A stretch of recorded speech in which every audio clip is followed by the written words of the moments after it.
back to back this, because if you know our crew at all, and I said thank you to all 12 of the people that make this happen yesterday and today. You're meeting Emily, who's a major part of the marketing, and now you're meeting our chief operating officer and our CTO, Miss Desi Bolin, who has been letting you in the room all day. So let's do a big shout out for the team. And Desi, we've asked her to back to back. We've got some, Batman, Robin, Batman, Robin. Sometimes in our staff meetings, we're all jokers. Should I tell them what our WhatsApp group is called? What is it? Collective Cool Chicks. That's our staff meeting WhatsApp title. But I brought Desi up here because we are all building our own empires and all building our own. And it's good to know that there's someone that knows what you don't. And one of the things that happens when we go through growth is we can spin out a little bit and get frustrated because you spend a lot of time trying to create or do or orchestrate.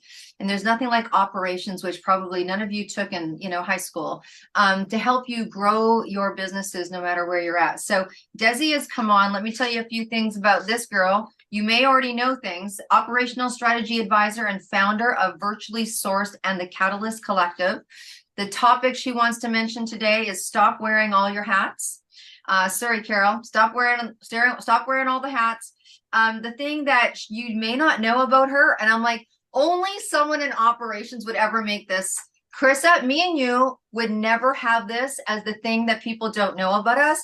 You would have to be so tight in your life. She often reads 25 books a month. Shut the front door. Shut the front door. Okay. The music she's listening to is Alex Warden and the song Ordinary. And her gift to everybody is an HR and delegation course. Okay. So she's going to be putting that in the chat. And then one lucky person is going to win an operational infrastructure session. And that's valued at $500. So Desi's going to talk to us for about 10 minutes. We're going to open up for 2 questions. So if you think about a question, I can only do 2 because we only have a certain amount of time, but you can talk to her after and ask her your questions, just like Emily. So Desi, take us away. Yeah, absolutely. Well, one, I want to say thank you, Deb. The last day and a half, and I know the rest of today is going to be amazing as well, right? All of these women are so inspirational, so motivational, and really just inspiring, right? They put us into action. They're catalysts. And I want to start just by asking a question. So how many of you in the room are running a business and you feel like you are the business, right? You're the CEO, you're the marketer, the admin, the tech support, the client success team, right? You're the visionary and the firefighter. You didn't start your business to be exhausted, resentful, or stuck in survival mode. And yet here you are, wearing all the hats, wondering why growth feels so heavy. Here's the truth that most people won't say out loud. Wearing all of the hats isn't a badge of honor. It's a bottleneck.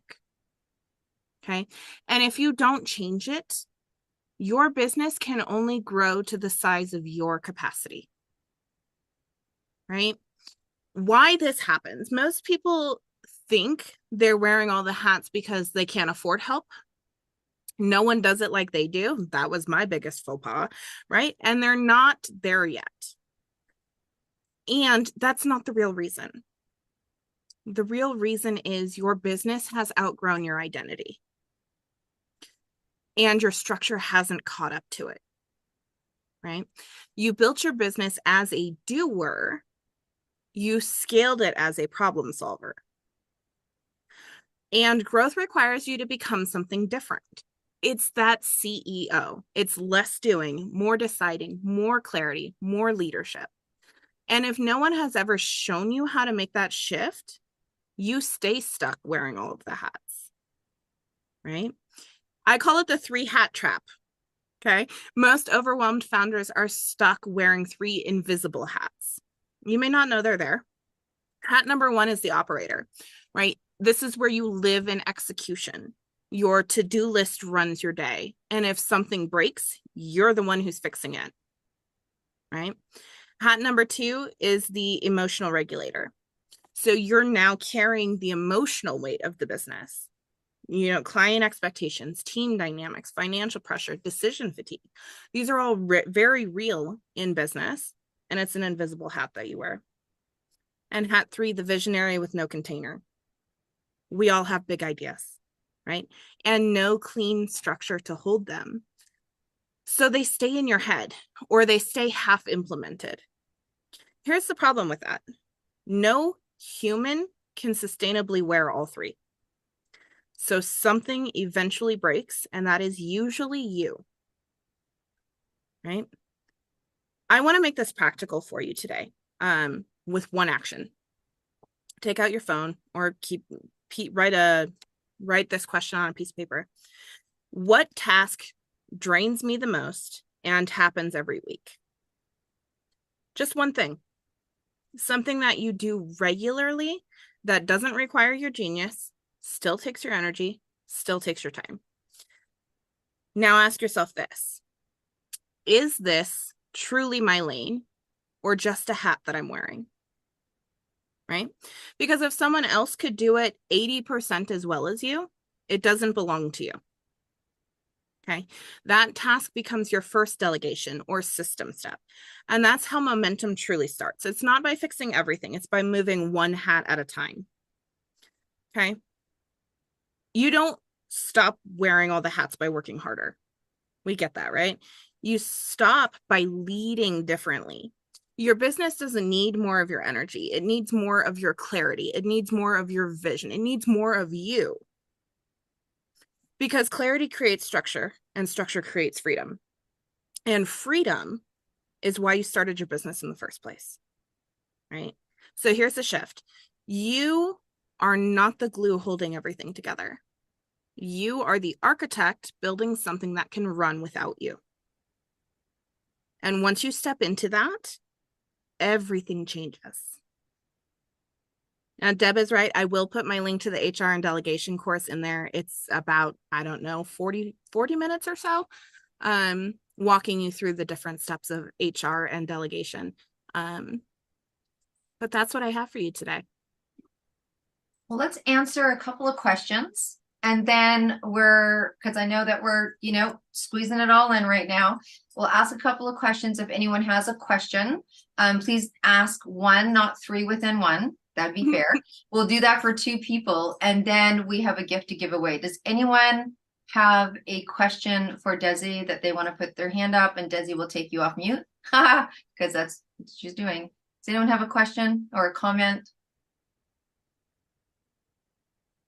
All right, Melissa Heathers.